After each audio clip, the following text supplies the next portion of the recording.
কি করাচ্ছ এখন? অঙ্ক? ও, অঙ্ক শেষ হলে ইংলিশটা একটু দেখো। ইংলিশের পর বিজ্ঞানটাও একটু দেখো। আরও তো জানোই পড়াশোনা করে না। বাংলা, ধর্ম, সমাজ এগুলোও একটু দেখো।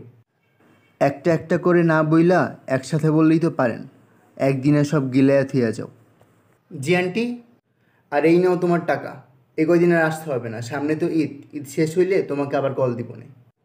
হ, ভালোই বুদ্ধি খাটাইছেন। চিন্তা করছেন এই কয়দিন তো আর পড়া লাগবো না, ঈদের ছুটি থাকবো। হুদাহুদি আমার এই টাকা কেন দিবেন? ভালোই টেকনিকটা, খারাপ না।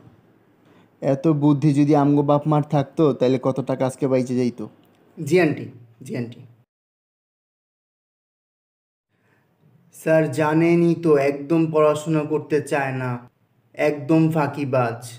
একটু ভালো করে পড়ায়েন। আপনি তো এখন তাড়াতাড়ি চলে যান, বেশিক্ষণ থাকেনও না। 1.5 ঘন্টা হলেই আপনি চলে যান। হ, টাকা দিয়া তো একদম কিন্না রাইখা দিছেন। যা বলবেন তাই শুনতে হইব। আর কোনো কাজ নেই আমার। টাইমটা একটু বাড়ায় দিয়েন স্যার। হ্যাঁ আসেন, টাইম বাড়ায় দিই আপনারে।